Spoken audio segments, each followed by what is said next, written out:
bienvenue sur le Grand Prix. Frérot, calme-toi. On se trouve sur le Grand Prix de Spa, bien sûr, avec sur YouTube, pas sur compte, sur un autre compte bien sûr. On va partir en P20 avec une livrée requin. C'était le chat. On va laisser la musique en arrière, bien sûr. On va partir donc à Spa. On va laisser derrière Charles Leclerc. Charles Leclerc, non, Sébastien Vettel, excusez-moi, c'était Ferrari, je n'ai pas vu qui c'était. Derrière, Sébastien Vettel, oui, et Daniel Kvyat. On met les rupteurs en marche, on est au bout, et on part en départ parfait. On arrive à dépasser Sébastien Vettel, donc on s'empare de la 18e maintenant de la place en dépassant Kimi Raikkonen, Daniel Kvyat. On percute le mur, c'est très dur. Mais on arrive à récupérer la deuxième place. On est juste derrière Lance Stroll et on est devant Lando Norris. Pour l'instant, avec notre moteur, avec un setup bien réfléchi. Donc c'est le troisième setup qu'on a choisi. On parlerait des setups plus tard.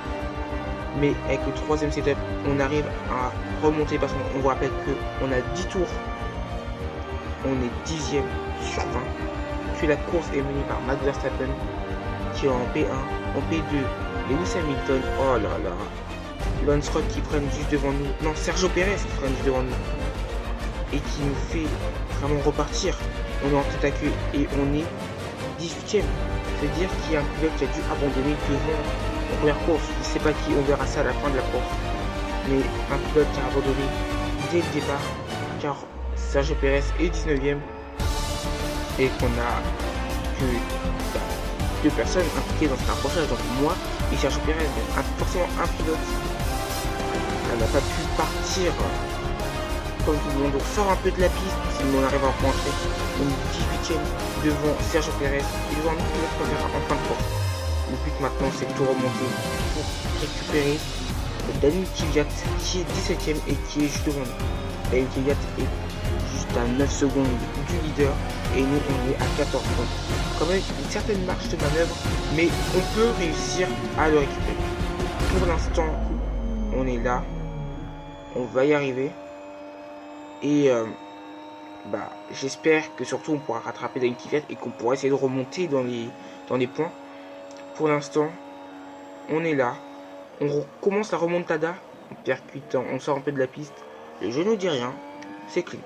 Mais tour suivant, au bout du premier tour, c'était un premier tour catastrophique parce que sorti du raidillon à la première chicane, on a un accrochage qui nous fait redescendre. Donc les places qu'on a eu, qu'on a réussi à avoir en début de course, on a dû les donner comme ça. Donc on voit Daniel Kvyat, oui, il y a tout le peloton qui est devant. Donc on a laissé un peu Sergio Pérez derrière, car on est reparti un peu plus rapidement que lui, car on était en meilleure position. On a un peu percuté, quoi. Alors, on est parti parce qu'il était vraiment contre le mur. Et on va arriver devant la voiture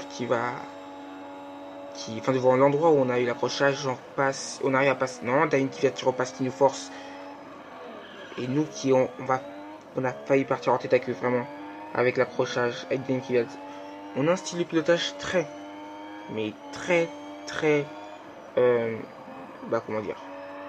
physique, très violent, très direct.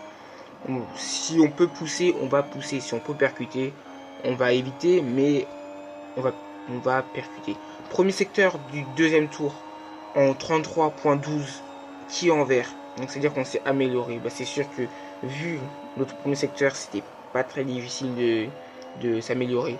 Mais pour l'instant, on va essayer de continuer dans cette lancée.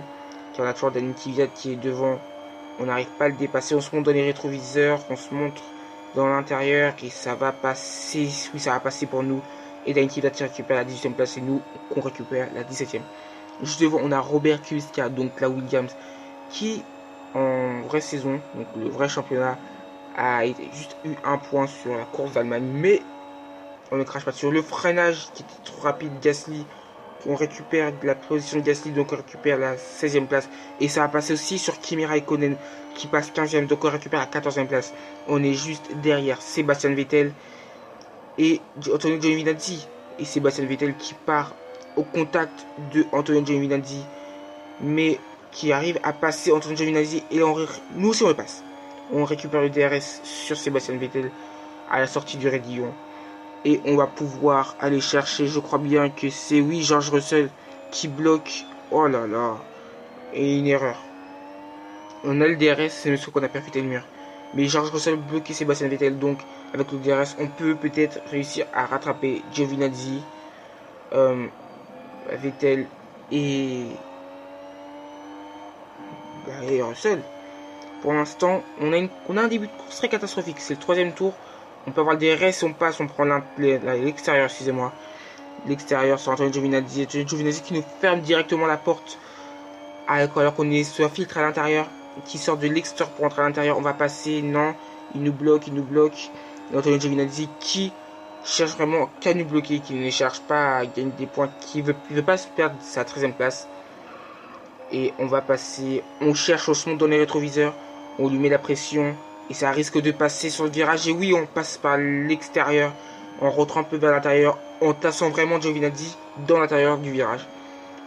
Vettel qui a passé Russell, car Russell est devant nous et on n'a pas vu Vettel. Et oh là là, on mange un peu sur l'herbe du côté, mais on arrive quand même à récupérer. On a quand même réussi à récupérer la 13e place de Antonio Giovinazzi. Pour l'instant, il faut récupérer la 12e, enfin la P12. On va parler comme ça, P1, P2, P3.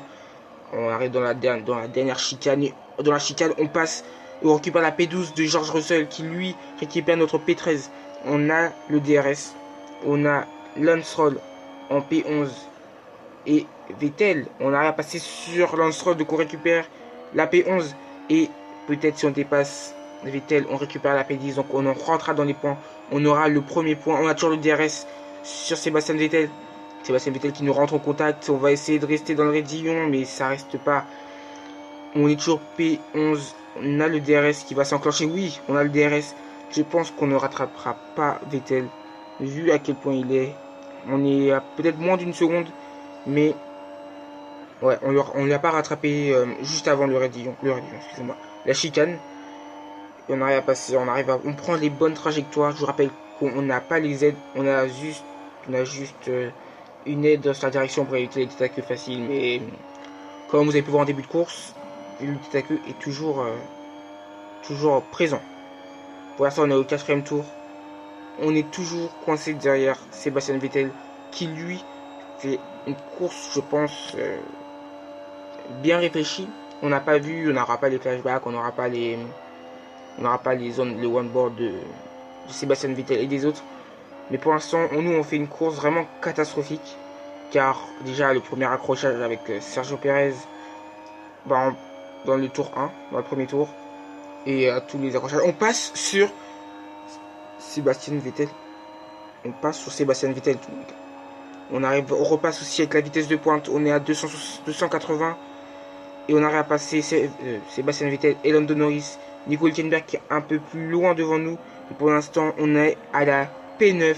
Et si on arrive à dépasser Nico Hülkenberg, bien sûr, on est à la P8.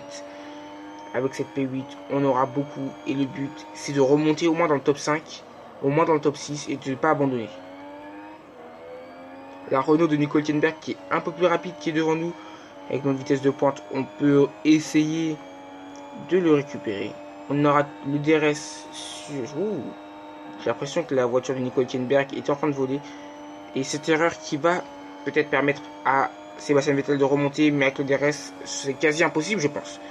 Donc pour l'instant, Nico Hülkenberg et sa Renault s'envolent devant nous. Juste une erreur parce qu'on est sorti légèrement du raidillon. Dites-moi en plus en commentaire si pour vous, le raidillon est un virage ou si c'était une route comme ça. Parce que avant c'était un virage, on était obligé de ralentir pour prendre le raidillon. Mais maintenant avec les voitures d'aujourd'hui, le premier secteur en rouge en 34,98. Et oui, putain. Avec toutes ces erreurs, on perd du temps sur notre temps préférentiel, sur notre meilleur temps du premier secteur. Et voilà. Nico Hülkenberg est juste devant. On va essayer de le remonter. Pour l'instant, on est bon. On est toujours au 5e tour. On a encore beaucoup de marge de manœuvre pour nous permettre d'avancer, pour nous permettre d'évoluer, d'avancer dans le classement. On rattrape et on peut dépasser Nico Hülkenberg et sa Renault. On l'a dépassé, on a récupéré sa P8 et les deux Renault se suivaient. Donc Ricciardo était devant en P7 et Nico Hülkenberg en P8. Ce qu'on vient de récupérer la P8. Donc Nico Hülkenberg est en P9. Et là on se lance à l'assaut de la P7 sur Daniel Ricciardo. On est dans la ligne droite des stands. On ne rentrera pas au stand, c'est des tours, il n'y a pas de stand car c'est F1 mobile, on n'a pas les stands. Et on arrive à passer. Oh là là. On avait réussi à passer sur Daniel Ricciardo, vraiment dans le virage de la source je crois. Mais, comment dire, on a percuté le mur. Et Daniel Ricciardo est repassé vraiment hélico. On a récupéré le DRS sur Daniel Ricciardo, il ne faut plus faire ces erreurs qu'on fait, sortir du raidillon, du virage, sortir de la piste. Là on a rattrapé, on a le DRS, on se rapprochait, oh là là. On s'est montré dans le rétroviseur, mais on s'est décalé beaucoup trop tard, qui fait qu'on a percuté la voiture de Daniel Ricciardo et son coéquipier Nico Hülkenberg qui en profite pour repasser, mais on le repasse de force, vraiment de force. On l'a repassé vraiment de force. Et voilà. Je vous rappelle que sur les Grands Prix, qu'on vous mettra genre du coup visuellement avec les voitures, le classement, les tours. Et je mets une petite parenthèse sur ça. On n'améliore toujours pas le premier secteur. On est en 37.28. Pour l'instant, c'est catastrophique. Mais pour l'instant, on va terminer. Je crois que j'ai vu une voiture dans le décor, je sais pas qui c'était. Mais donc, on va reprendre ce qu'on disait. Les Grands Prix n'auront pas de voix, n'auront pas de commentateurs. Les commentaires seront faits directement sur cette plateforme, donc Spreaker. Et on les mettra sur la même chaîne YouTube. Si on y arrive. Voilà. Mais voilà quoi. Pour l'instant, ça reste une course très difficile. On a Daniel Ricciardo qui est juste devant, qui est en P6, qui tient la P6, qui la tient d'une main ferme. Et on a le DRS sur Daniel Ricciardo. Et on a Carlos Sainz en P6 qui est juste devant. On vient de récupérer la P7. Et là on se dirige en P6. On va bientôt rentrer dans le top 5. J'espère qu'on va pouvoir rentrer dans le top 5. Sauf que vu qu'on a voilà, ce virage, je ne m'y attends pas. Je vais toujours le prendre à l'intérieur. Sauf qu'à l'intérieur, je suis trop proche du mur. Et à chaque fois, ma roue avant droite, excusez-moi, percute le mur. Donc, on va essayer de passer. Hop, là, on a 0 DRS normalement. Parce qu'il n'y a aucune voiture qui est devant nous. Parce que on est trop loin. Pour l'instant, c'est Albon qui est juste devant. Et on va essayer du mieux qu'on peut d'essayer de rattraper Albon. Albon qui a l'air très très lent. Parce qu'on l'a rattrapé sans DRS, juste avec la vitesse de pointe. Et sans aspiration.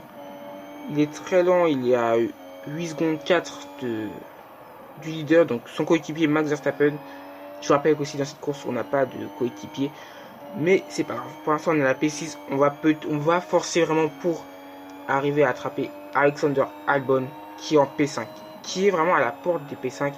Et qui normalement récupère 12 ou 10 points. Non, 12 points je crois. Et oui, Alexander Albon qui s'enfuit. Il a repris le poids de la bête le petit. Avec sa Toro Rosso, il a fait quand même des bonnes courses. Mais avec la Red Bull, franchement, il est plus agressif, il se donne plus. Donc on va essayer. On se rapproche. Mais il est quand même lent par rapport à nous. Par rapport à notre setup. Et oui, on lui montre. On s'est montré dans le rétroviseur, il s'est rabattu. Il s'est rabattu. Hop, on rentre. Oh non, contact, oh non. Oh non. Contact avec Alexander Albon, on est obligé d'abandonner. On était à la P6. On est dernier. Il n'y a pas d'autre pilote qui a abandonné, c'est bizarre parce que sur le départ. Et c'était pas marqué ça. Mais on est P20. Ça fait mal. La P20. La P20 les gars. La P20. Là vous vous rendez compte, la P20.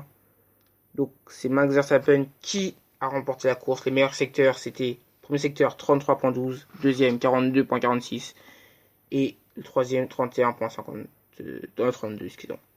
Merci d'avoir regardé.